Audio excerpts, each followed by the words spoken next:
Welcome to the 12th episode of Three Cartoon Avatars. I'm your host, Logan Bartlett, and I am joined today by my esteemed co-host, Zach Kukoff. And pinch hitting this week for Nikita Beer, I'm joined by Zach Weinberg. We're batting a little bit out of order here, so we're going to go in immediately into Elon Musk's bid to acquire Twitter, because we were lucky enough to have Dan Primack from Axios join us. And so we're gonna dive right into that. And then we're going to back up and go through Zach Weinberg's background. But for folks that don't know, he was the founder of Flatiron Health, which sold to Roche for $2.1 billion, as well as Invite Media, which sold for to Google for $81 million. So we'll talk through all that. If you hear two Zachs on the podcast, that's the other Zach that we're talking to, as well as once we immediately hit done recording on the podcast, there was news that Thoma Bravo is potentially considering an acquisition of Twitter. So you will hear us talking without that incorporated. That broke right when we finished. So just a little context there. We're going to dive right in with Dan here. Also, Dan talks at a speed that's going to sound like 2x. And so just know that we didn't adjust his audio. He just talks at that speed. So this isn't Dan Primack on meth. This isn't us messing with his audio. It is as fast as I've heard a human talk outside of Bone Thugs and Harmony, perhaps. And so just know it's not something wrong with your with your audio device. Thanks, everyone, for listening.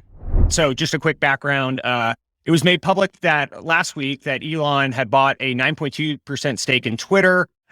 This morning, we're recording this on Thursday, he made an offer to buy Twitter for $54.20 a share, valuing the company at roughly $43 billion. This represents a 38% premium to Twitter's April 1st closing price, which was the last day of trading before his stake in the social media platform was made public. Twitter said that its board would review the proposal and any response would be in the best interest of all Twitter stockholders. Earlier today, the board met and it was said to the information that they viewed the takeover as unwelcome, citing a person familiar with the matter. Elon also has spoken on TED about the matter. He issued a poll publicly asking whether or not the Twitter users should be the one to vote on whether or not the take private actually happened. So joined today by not just Zach Weinberg, but also Dan Primack. Dan, you've been talking about this all day. Any opinions, quick takeaways from the wild day that is following Elon Musk? Yeah, I think for starters, I think Elon's odds of buying Twitter, at least the way he wants to buy it, have been going down progressively since this morning when I first heard about this at 6 or 6:15, when it was like, oh, you know what, maybe he's got a shot at this. And man, it doesn't feel like it right now.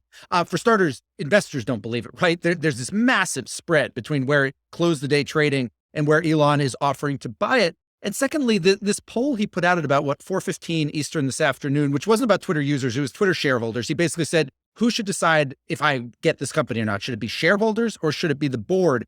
Two things about that. First, it feels a little bit desperate. Like that's not the sort of thing you usually post if you think you're about to win. It's kind of like, hey guys, get on my side. And then secondarily, it does seem to reflect that Elon, who is being advised by Morgan Stanley, like real bankers who understand these things, he doesn't seem to have a great understanding of how M&A works, right? There is a way to let shareholders vote on this. Launch a tender offer. It is hard. It takes longer. You have a low probability of winning. But the way Elon did it was he asked the board to accept or to reject this offer. Elon went to the board, thus the board gets to decide. That's how this works. What do you think's actually coming, like, where do you think he's coming from in this? Do you think he actually thought he was going to be able to buy the company, or was he taking his ball and going home because the board didn't agree to the structure of him coming on board when he rejected that seat on Sunday? I mean, let me start with the obvious caveat. I'm not in Elon's head. All I can do is based on what he's done today, what he said today, including at the TED Talk. And I thought the TED Talk, or not TED Talk, it was an interview with Chris Anderson at TED. I thought it was interesting because he hasn't thought all of this through. And that's, to be honest, not a total knock on him. He kind of admitted it. In part on the strategy stuff with the company, he clearly hadn't thought a lot of that stuff through. But also, as of a week ago, just a week ago, he had no interest in buying the company. He apparently told Chris Anderson he didn't want to buy the company. And he agreed at first to join the board with a 90-day standstill on even making an offer for the company. So this is all very new. Usually, if you're going to launch a $50 billion or a $43 billion takeover offer, if you're a private equity firm or strategic, there's a lot that goes into that. There's a lot of conversations. Elon, it appears, really decided in the last couple of days that he was going to do this, and there wasn't a massive amount of prep work. Dan, what do you make of the Twitter board's poison pill rumors that are now coming out, as of the last hour before we recorded this. I mean, that wouldn't surprise me. That's the thing you generally do when an activist is coming at you, right? That's kind of Leslie Picker on CNBC today called that, activist defense 101. And she's right. Yep. That's exactly what it is. It's interesting. There's a bunch of people, and I'm seeing this on Twitter, of course, who are saying, wait, if he's offering $54 a share and the stock was trading kind of in the high 30s or 40s, you have a fiduciary responsibility as the board to accept this. That's not necessarily, that's only sort of true. Yes, the board is fiduciary. That has fiduciary responsibilities. That's true. But that doesn't mean the board always has to accept the highest offer or an offer to the stock. I mean, you'll see often when there's a competitive bidding process for a company that's officially for sale, that they will take a lower offer because they think maybe it's got a better chance of closing. Maybe they think it's better for other stakeholders like employees and users and for the company itself. They do have a fiduciary responsibility that is a part of it, but it's not just that the board's like, oh, you offered a penny more than the other guy and thus ipso facto you get the company. And just to level set, a poison pill is a way for a company to issue new shares at a discount to existing shareholders to make it more dilutive and difficult for a takeover to actually happen. And so just a level set on what that is. And to the fiduciary point, I mean, some of the considerations to this, right? Twitter's board's getting sued one way or the other, right? It's definitely happening. They're already in the, probably fending that stuff off or preparing for it. But from a fiduciary responsibility standpoint, one thing that they have to be thinking through, I assume, is like, where is this financing actually going to come from, right? And it's funny to watch in the TED interview. He still is trying to claim that the funding secured thing was actually thought through and he had the funding because the lawsuit with the SEC is still ongoing. But it's clear, like, there's no way he went from Sunday not joining the board, turning that down, to actually having thought through a full acquisition by whatever it is, Thursday, right? Yeah, and he said a couple things in the TED Talk, I keep saying that, in the TED interview about that. One was he said he hopes that as many shareholders as are legally allowed to roll over into the private company would do so. So, for example, earlier today, we learned that Vanguard is now actually the largest outside shareholder in Twitter. They kind of leapfrogged Elon by a little bit. They own about 10% of the company. So he's basically saying, Vanguard, Elliott, other mutual funds and hedge funds, join me in this. But simultaneously, he said, I don't care about the economics of Twitter. In other words, he views Twitter as a public utility. He wants to be this kind of free speech square. He doesn't really care about the business of it. But that's antithetical to what a Vanguard cares about or what a hedge fund cares about. Those are purely profit-driven organizations. Those two things just don't match. If there's no way that you as a hedge fund or a mutual fund can go with a guy who says, I don't care about the business, I just care about the utility of the product, even if you love him. And you just can't do that. And then there's the question of, okay, so how does he finance it? Maybe, for example, he would have to leverage some of his Tesla stock or sell some of his Tesla stock. If he's going to do that, that has an impact on Tesla. And he chose not, I don't think he's made a decision on that because I don't think he knows how much money he really needs. There's some reports coming out late this afternoon that Morgan Stanley might help him finance the bid with some debt, but we have no idea how much debt they could actually put together. Do you think this opens up Twitter to other bids? And if so, how do you think about who the other bids might be? I don't. I know Mark Cuban tweeted that today that, the Google and maybe he said Amazon, but Apple are kind of talking to or Facebook are talking to their lawyers about, could we get this through antitrust? I think that's the problem. I don't think they could get it through an antitrust review right now. Yep. I mean, Facebook can't get, having problems in the UK with Giphy. I think it would be very, very hard. And there's not really somebody else out there with this kind of cash to do it who doesn't happen to have an affiliation with a company like Facebook or Amazon. Remember, Salesforce took a real hard crack at it a couple of years ago. That's one that maybe could. And Brett Taylor, who's the co-CEO of Salesforce, is obviously chairman of Twitter. So there's some real ties there.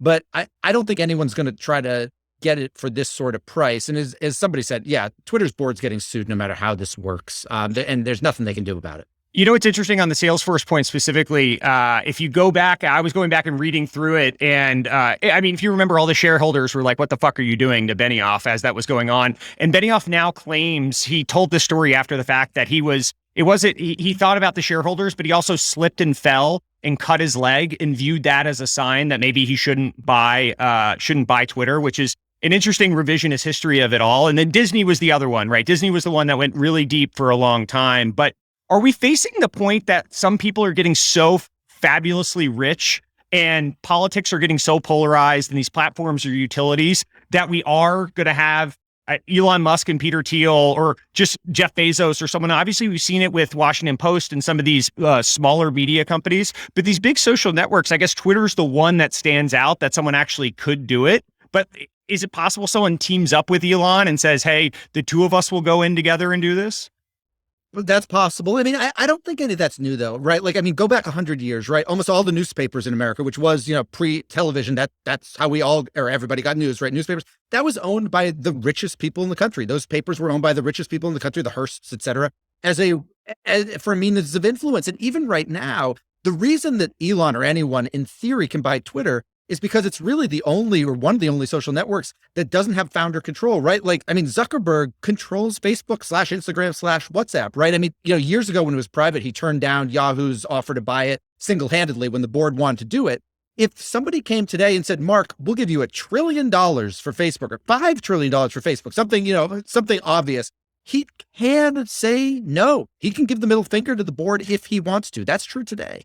Yeah. It's interesting. Elon actually was able to work that in, that Mark Zuckerberg, the 14th, is still going to be controlling Facebook in 200 years or whatever it is. But Dan, even outside of financial control, is there some sort of founder gravitas? Do you think Jack regrets giving up the seat for the lack of founder gravitas he would have had, perhaps, if he were still running it? And Zach, other white Jewish Zach, I'm curious to get your point of view here too. I'll give mine quickly, which is when you say giving up his seat, that's kind of like talking about, do I regret getting out of the car after somebody pushed me out of it on the highway? I mean, sure. But I mean, like Elliot, the activist, I mean, they spent 2 years trying to get Jack out of that company and they ultimately succeeded. It would be fascinating to know where Jack's head is at on this, because on one hand, he is friendly with Elon. On the other hand, he's not. And on the third part, the whole, Trump got kicked off the network while Jack was running it. And I know he says he delegated that to somebody else, which, by the way, is its own kind of unforgivable sin, not kicking Trump off for keeping him on, but you're the CEO of the company. That should be all. You have to have a say in that. The buck stops with you. Probably the single most defining thing that's happened in Twitter's history was kicking the president of the United States off the platform. And for him to say he delegated it is, it's kind of malfeasance right there. Zach Weinberg, you had an interesting theory when we were talking about this earlier, that all of this is an ends of diversification for Elon from a financial standpoint. Well, first, the most important question is, how did you know I was Jewish? My name is Zach Weinberg. I assume you went to Camp Ramah. I assume you were an API. There's only so many options there. I mean, you're not wrong about any of those things, but just good guess. No, look, he's an entrepreneur. He's got like an ultra concentrated stake in Tesla, which if you look at its actual earnings potential, when you get rid of those like government credits for electric vehicles, doesn't look as great. He's a very sharp guy, and he knows like it would be nice to have an excuse to cash 40 or $50 billion of my stake out. But if I'm going to do that, like Tesla shareholders are going to ask what is going on. And so if you create a nice little smokescreen that gives you a logical reason as to like why you should shell $50 billion of your stake, it's a pretty sweet deal. It's a great, I don't think he really cares about buying this company or not, but it's a really good way to say, you know what, I'm selling my share to make this bid look more real. Dan, what do you think about that? Yeah, I mean, Tesla stock was down about 3.5% today or something like that, because there's obviously some concern about it. I will say the only disagreement I have with Zach is I think he cares.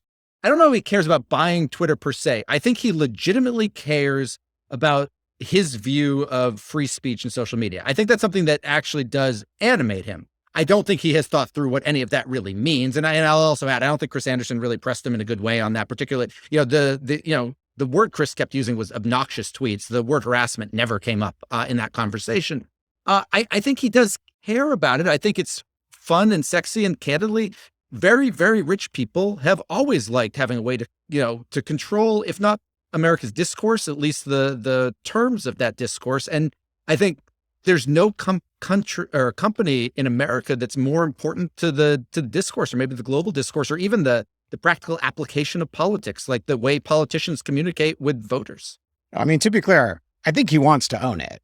Like, there's no question he wants to own it. It's a great place to park $50 billion. I think there's this like beautiful secondary benefit of diversification for somebody who's got 20 some odd % of one of the most overvalued companies in the world. Not that Tesla is a bad company by plus SpaceX. Yeah. Great business, right? But is it worth $1 trillion? Like, no, probably not. I think he's well aware. He was the one saying it was overvalued about, 500% ago. So, this is a great opportunity. I love it. I think the whole thing is phenomenal. Kudos to him for just like deciding to do this probably yesterday and having a bid today.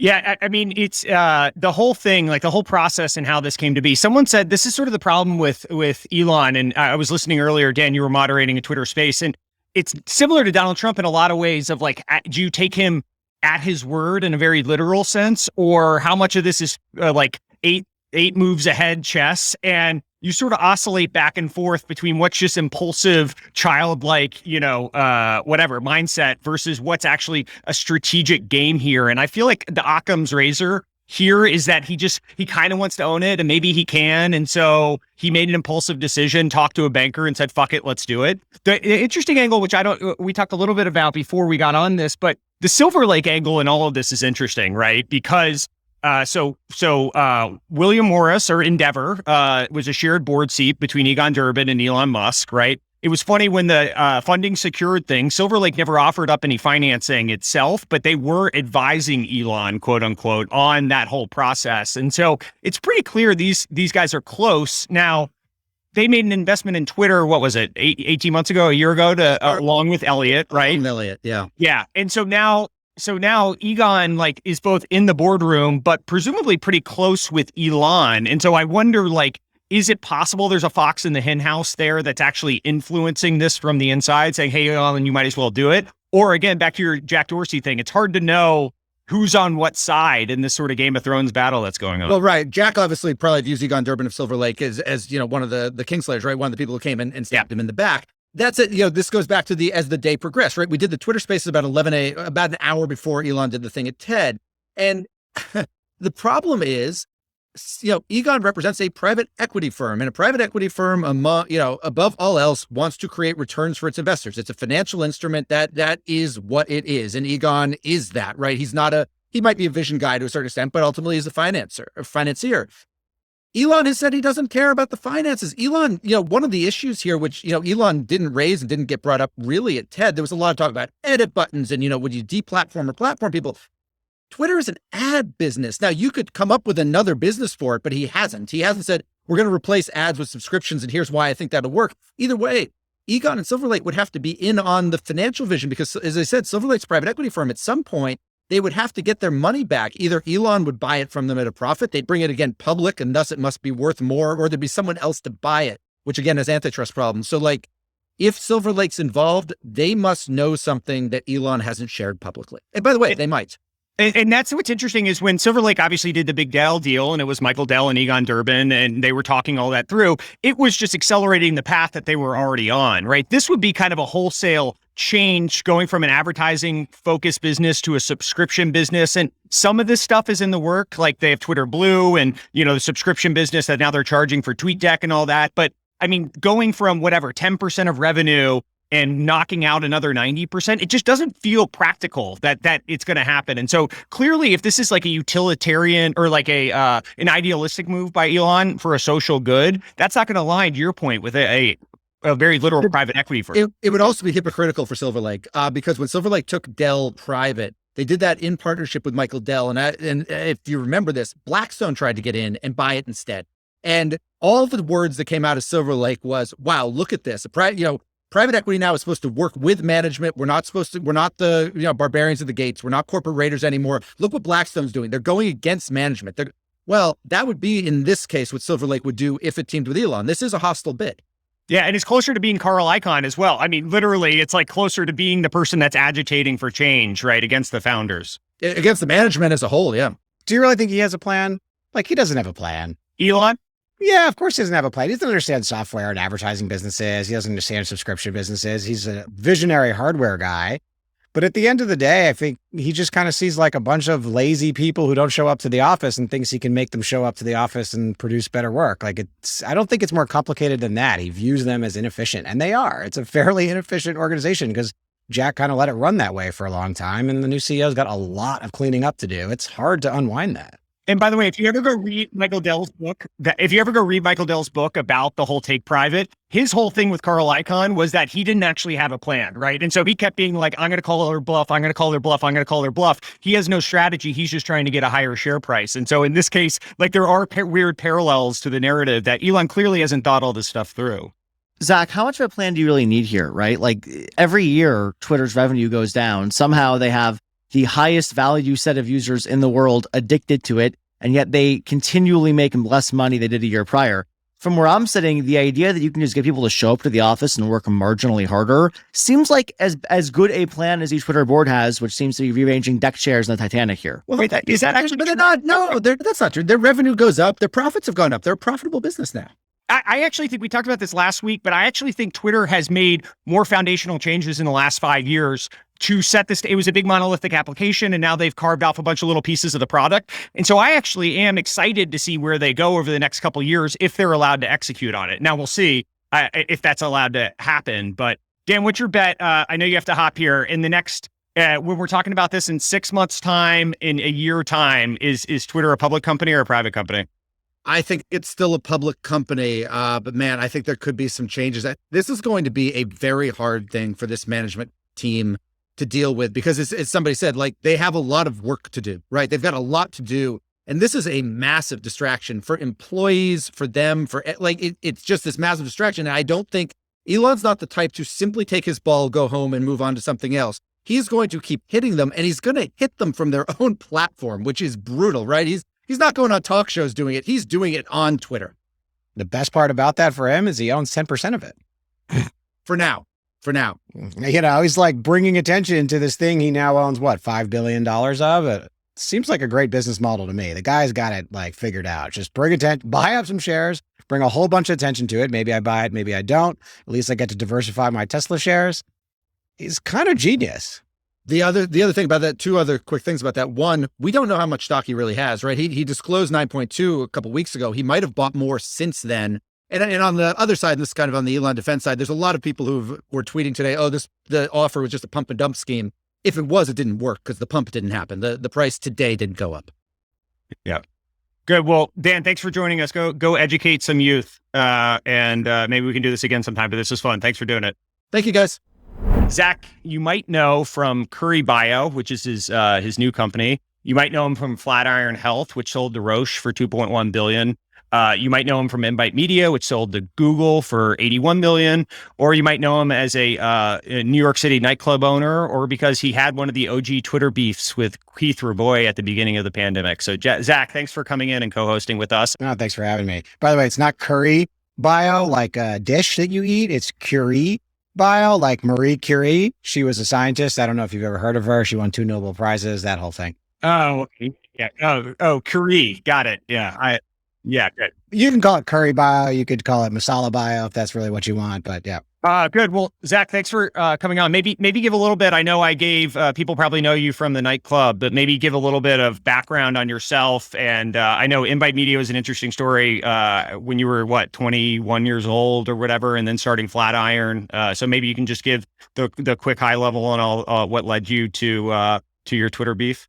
Yeah, it would have been a lot more interesting if it started as nightclub first and then like upgraded there. But no, that's self-actualization though. I mean, you were really that was what you always dreamed of, right? Yeah, any sort of like Jewish kid growing up in New York City who doesn't get let into any bar or any nightclub because I don't look cool, right? I'm like the last on the list. I have to show up at 10:30 before it opens to get in, you know? Yeah, and then 10:30 a.m. What are you doing here? We don't open for another 12 hours. Give the bouncer $50. It's always your dream to go and own a nightclub. So I own a nightclub, which is an interesting story in itself and something I will never do again, but it's been fun.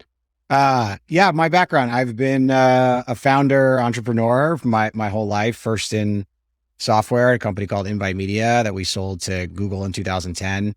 It's part of DoubleClick now. So if you know DoubleClick Bid Manager, that was our original software product. I'm told your dad still gives you a hard time for selling too soon, like sends you Google reports and shows how much revenue is being made. Is that true? You know, there's a small little company called The Trade Desk. I don't know if you've heard of it. Yeah. Worth like $30 billion. That was kind of like the direct competitor. And at the time, you know, it felt like the only option was Google. And kudos to Jeff Green, who I know, I haven't talked to in a while, but I obviously know him from back in the day for building what we could have done and didn't. Part of it is like, we had no idea what we were doing. So when we sold it, I was 21, maybe 22. My co-founder was 22. And so part of why we sold it, frankly, to Google at the time was just not really having a plan for how to scale an organization and a company. And I got to Google for 2 years, which was great. watched like a real company that was run, decided to want to go back and do startups again, but definitely not in advertising. Yeah, it's a shame nothing worked out for you after that Invite Media sale. But I will say, like, one of the things that drew me to healthcare, besides the fact that it's cool and it's fun and interesting, is that there really weren't any software people in it.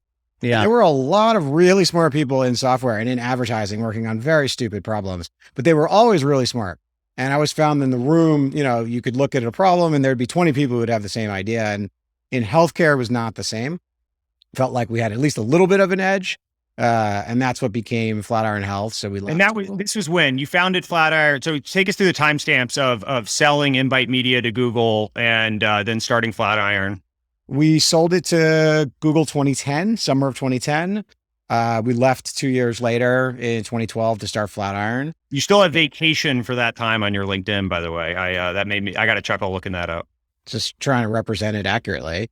And then I took an actual vacation besides the normal work vacation. We started Flatiron. And actually, to Google's credit, I'll give them, they backed us with Google Ventures. Flatiron, we started 2012. We sold it to Roche in 2018. That was a slightly larger deal. It's about $2 billion deal. And then I was at Roche for 3 years, starting a nightclub on the side as a passion project, if you will, because definitely not to make money, that's for sure. It's horrible business to be in. Well, both you and Nat, your co-founder, both like picked their passion projects, and his seems to have turned out to be far more lucrative as the trading cards. It seems like it's going quite well for him. Yeah, no need to rub it in. Yeah, I sound like your dad again. Yeah. Maybe tell us a little bit about Flatiron and it's such a fascinating company getting going in healthcare in the New York tech ecosystem in the early days. Talk us through what you guys were doing, why you found that opportunity.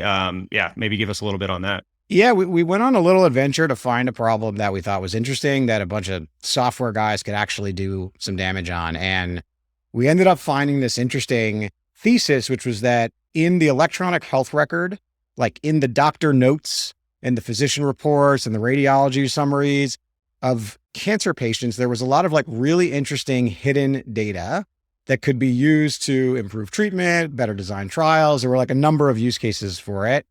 But the problem was a lot of that data was stored in like PDFs and Word documents and images and things like that. And we actually came to the thesis because I kept hearing physicians complain about, I put things in to the EHR and I can't get them out.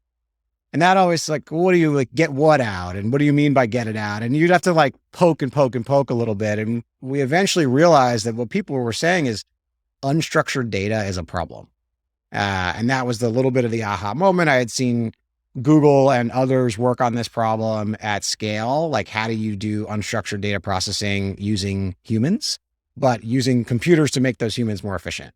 And that was the thesis. So Flatiron was a two-sided company. On one side, we worked with cancer centers across the country to help them in their day-to-day. We had access to the underlying data in a privacy-compliant way. We used clever software and a large human team to process that data. It's about 2,000 people at scale. And then had biopharma, so think like large pharmaceutical companies, people building oncology drugs, cancer drugs, on the other side of it. And that was the business model. And one of them ended up buying us, which was Roche. So it's an interesting, fairly niche business. It's really specific to oncology. It's really specific to a certain type of data set. But it was a fun experience and obviously a good outcome. How did you go about actually finding that problem? I know when we've talked in the past, it was something about like going to find experts that actually knew what they were talking about. And you did it, first at Invite, right? College, you were 20 years old or whatever, right? Yeah. To do that. Like I'm 34 and still don't know anything. So I don't know, like, how did you actually find out anything as a 20-year-old to actually start a company around? And then how did you port that over to Flatiron and go, the notoriously similar end markets of digital advertising and healthcare. Like, how did you go about building expertise in both? And the sister businesses, really, at the end of the day. No, Yeah. Look, my theory is like, I've never been better at coming up with an idea than anybody else. But what I can do is talk to people.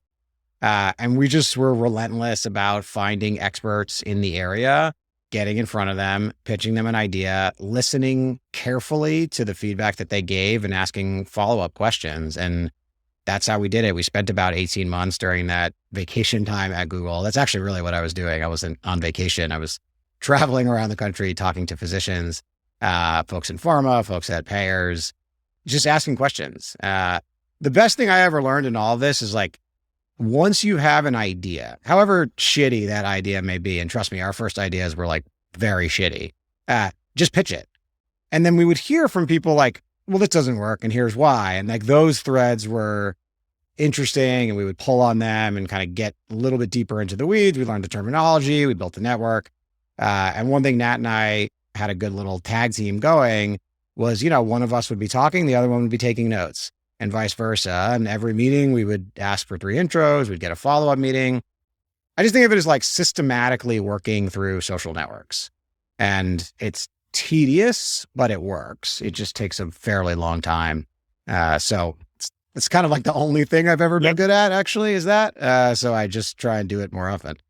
And now maybe give a little bit about you're running I guess 2 types of VC funds. And so give us a little bit about both.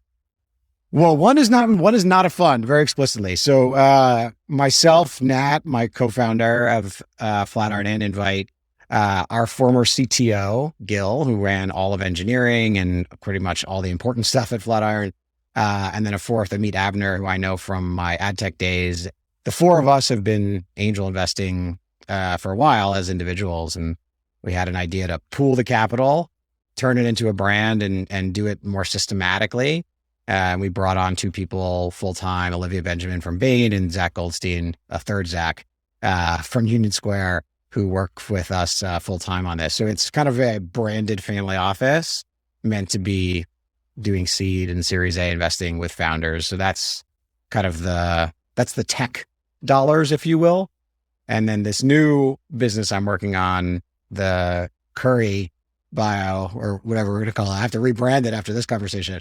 So as always seems to be the case, crypto was very much in the news this week. So the Midas list coming in number 1 overall was Chris Dixon, who runs Andreessen Horowitz's crypto fund. The list was littered with other crypto-oriented investors. And then Eric Newcomer got his hands on 3 separate fundraising decks, one from Paradigm, one from Pantera, one from Blockchain Capital, and then also had a bunch of information about the AUM and returns for a bunch of these different funds. And so I'll just tick through some of the stuff that Newcomer in particular took away. But I think one of the things that was interesting was just the level of returns and scale that these firms have gotten to. So Paradigm, as Newcomer reported, is now at 13.2 billion assets under management. Andreessen Horowitz has 9 billion in AUM for just their crypto fund. He also reported that Andreessen Horowitz went through their most recent crypto fund. I believe it was 3. They went through that in 6 months, deploying $2.2 billion and have now raised their a newer crypto fund. Paradigm, who's a very notable investor in the space, their returns are currently boasting I think 700% IRR.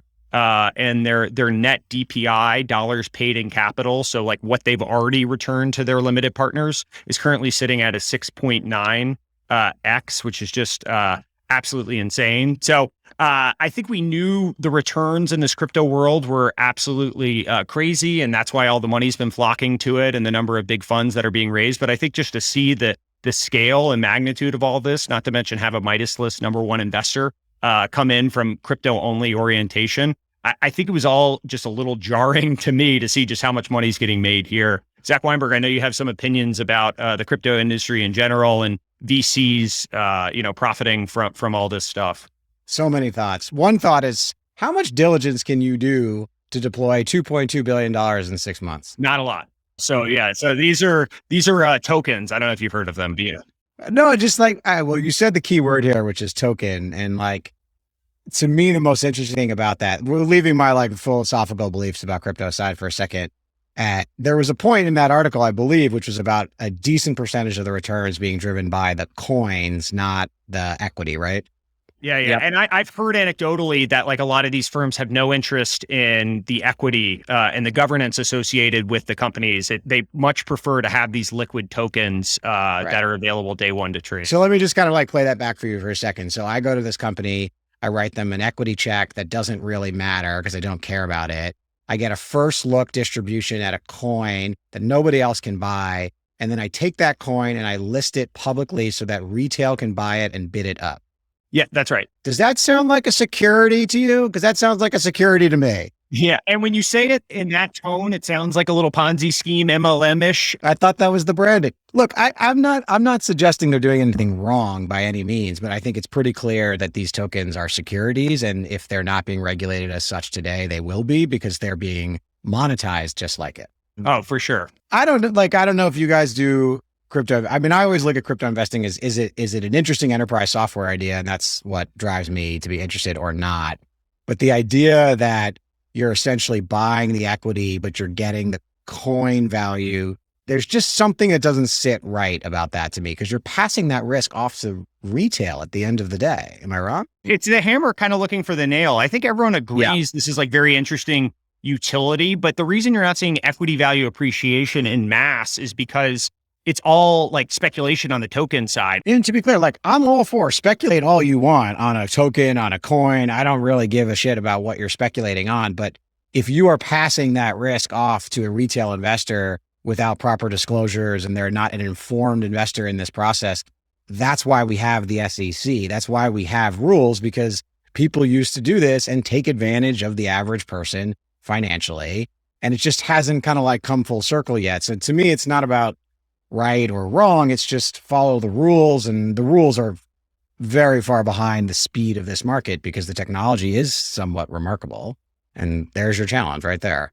So what I think is interesting about this is there's this foundational disagreement, right? If you remember back in December when Mark Andreessen and Jack Dorsey got into their little Twitter like spat back and forth, and then Chris Dixon weighed in and they were blocking each other. And that was kind of the beginning of Mark Andreessen coming back on Twitter and all the block memes and all that stuff. And it was the root of the whole thing is basically you have two sides of this argument, right? On the one side are people like Jack Dorsey that are Bitcoin maximalists that say, hey, we all have to rally around Bitcoin because that's the only way this is going to be able to replace like the fiat currency and provide all the utility that we see in the future, right? And then on the other side are Mark Andreessen and Chris Dixon, who have profited in a very meaningful way from all these different coins. And Bitcoin as a technology has a ton of limitations from what you can actually do from a utility standpoint, right? Like the amount of energy that it consumes, the amount of like, you can't actually trade NFTs or things like that using Bitcoin. And so I think what Jack Dorsey says, he said on Twitter, is that the crypto is being controlled. Web3 is controlled by VCs because all these firms are making so much money off of these pre-investment, tokens that they're getting, right? And that it's not actually, it has this very interesting kind of ethos of democratization and decentralization because the technology has all that, but the profits aren't actually accruing to the individuals, right? The profits of all these new coins are accruing to a small subset of privileged buyers, right? Which is this weird paradox that exists in the crypto ecosystem. It's odd that the multi-level marketing scheme kind of like accrues value to the top, which is exactly by design. I mean, the whole decentralization thing, and I'm not an expert in this, but can you name me one successful scale decentralized organization in the history of the world? Like successful, maybe what, the United States of America? Is that our like efficiency example there?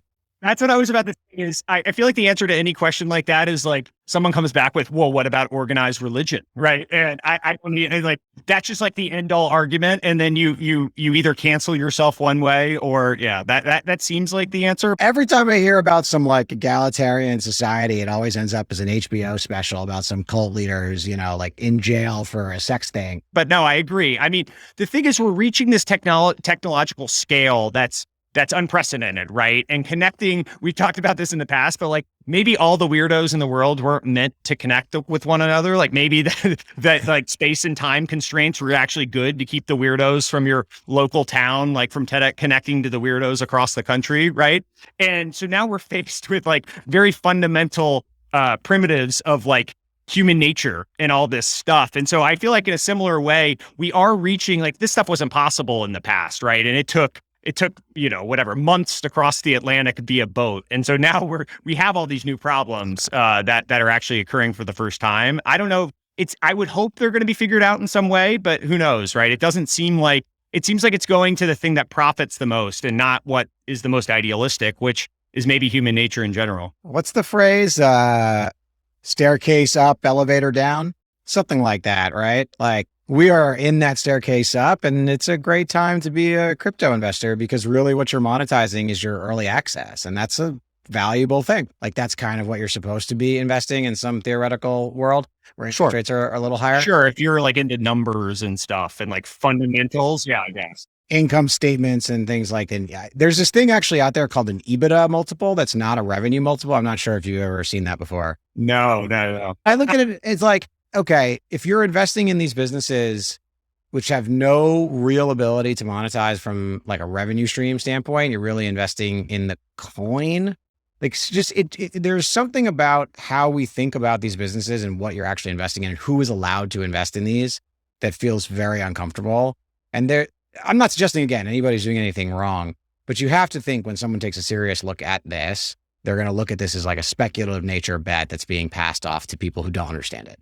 Yeah. Oh, for sure. And that was a conversation when we had Ryan Breslow on a couple of weeks ago. We had a conversation about like, what level of sophistication and risk should you allow your individual employees to take, right? And this was around loans for early exercise into early stage companies where you're already employed. And so I think there is this philosophical question that Robinhood, the trading app, has brought on of like all this democratization and access, but the playing field isn't totally level from an information standpoint, from an access standpoint, from all that. And so like, it's not, we might have a utopian view of what could be, but the game on the field is definitely slanted in one direction. And so all these coins and tokens and all that, one of my favorite tweet I saw was the difference between Bitcoin and Ethereum is that Bitcoin is a pyramid scheme while Ethereum is a platform for pyramid schemes, and tech people really like platforms.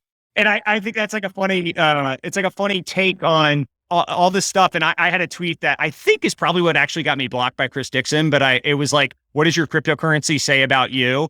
And I was going through, it was like Dogecoin, shitposting drug dealer, Ethereum, business-minded drug dealer, Bitcoin, boomer drug dealer. And I got like the crypto community very up in arms about that. But in general, like all these things end up being these brands that like, you know, in the same way organized religion, the same way sports fandom, the same way whatever, it's like people identify around these different currencies in such a weird way. And so I don't know. I mean, we're in this very weird time here. If you had to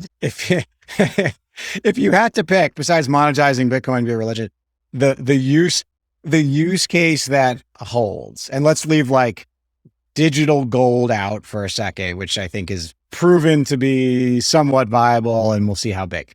But the actual like real use case besides storing money in Bitcoin versus gold, what is it?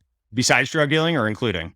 I was told by the police that the drug dealing on crypto rails is a bad idea, right? It's all like tracked and everything. So we saw what happened to RazzleCon. You know, she was trying to get out like $2 billion, $3 billion and got cut with it. I mean, I think it's interesting, you know, the NFT phenomenon, it's a very interesting thing that's going on right now. And at the end of the day, what is value and what people actually ascribe to these different things. And if people say something's worth something, then I guess at a fundamental level, it's worth something. Like I can't really draw a distinction between what, you know, a replica of the Mona Lisa versus the Mona Lisa itself versus the right to owning a JPEG like says about you and the value of it. I think. Is this the conversation they're having at the Twitter board level? Like, what is value? What does it really mean to be worth something? Were we just one big NFT? Well, to bring it back full circle, I think we saw this week that Jack Dorsey's first NFT, the NFT of his tweet went on sale, and the guy was thinking he was going to raise $50 million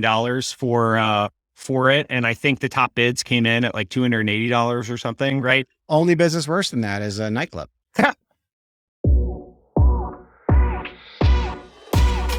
Thank you, everyone, for joining the 12th episode of 3 Cartoon Avatars and bearing with the different cuts. And thank you, Zach Weinberg and Dan Primack for coming on as well. I think we'll make this a more regular thing, incorporating guests going forward. And so, yeah, I really appreciate everyone listening.